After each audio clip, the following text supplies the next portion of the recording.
Morning, buenos dias, wasabal khair. Welcome back for another lesson from English al Español, al Arabi, where we take words and phrases and translate them from English to Spanish and then to Arabic. And this morning we continue to work through the opening passage of the Gospel of John from the New Testament. And as always, when I do these Bible verse videos, I use the most popular version in each respective language, which in this case is a real drag and kind of a problem because all three of these versions are very unclear in this verse. So let's get right into it. Now the King James Authorized, which I studied all my life, basically until I was like 30 years old before I ever looked at even another version of the Bible.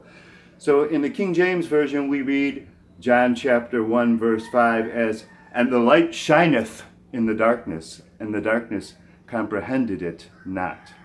And the light shineth in the darkness, and the darkness comprehended it not. Now this is very old and King Jamesy English. With much care, I modernize it. So shineth is the present continuous of Old English. He, she, it shineth. In modern English, shines. He, she, it shines. The light shines in the darkness.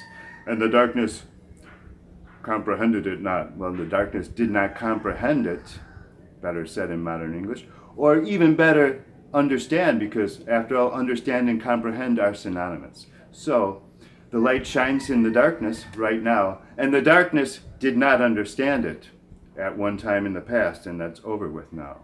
It's past perfect. So we see that in the King James Version. And when we go to the Spanish, we find the same wording, although albeit in a different order. In my main Bible, the Reina Valera from 1909. This is the 1909 revision, and I use it every day. It's my main study Bible. So we find la luz en las tinieblas, the light in the darkness. La luz en las tinieblas resplandece, y las tinieblas no la comprendieron. So the light shines in the darkness, and the dark, well, shines, it resplandece. That's more than just shining. That's something that shines in a positive or beautiful way. Resplendent in English. Resplendent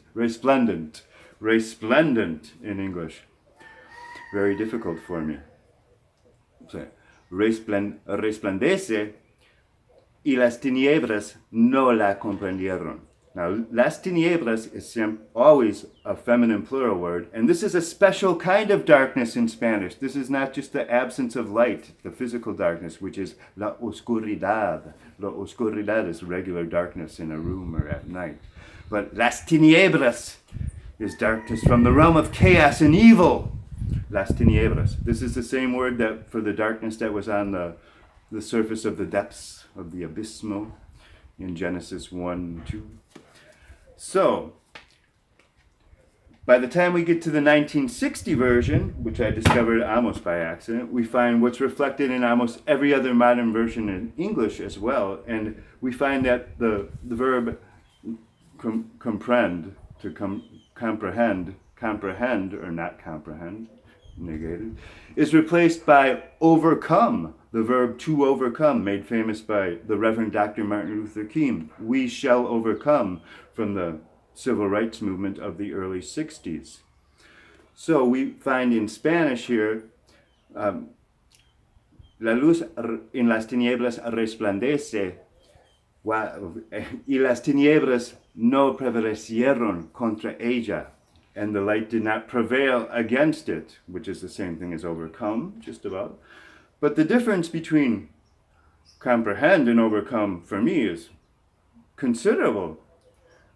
Overcome implies, or even says, that there was some type of struggle or obstacle, and something overcame that and went on to be victorious, is basically the implication.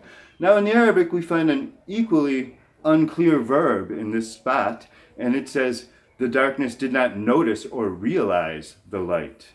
And that is, let's take a look at it. So in the Van Dyck version of the Arabic language Bible, it's rendered wa an-nur, and the light, wa an-nur, yudi'u, shines, fil dalmati, in the darkness. While dalmatu, and darkness, now it's in nominative case, because it's subject. While dalmatu lem tudrikhu. lem tudriku, did not understand him, because anur, the light, is a masculine word in Arabic. And the darkness in this case is feminine. It's feminine plural. Dalmata.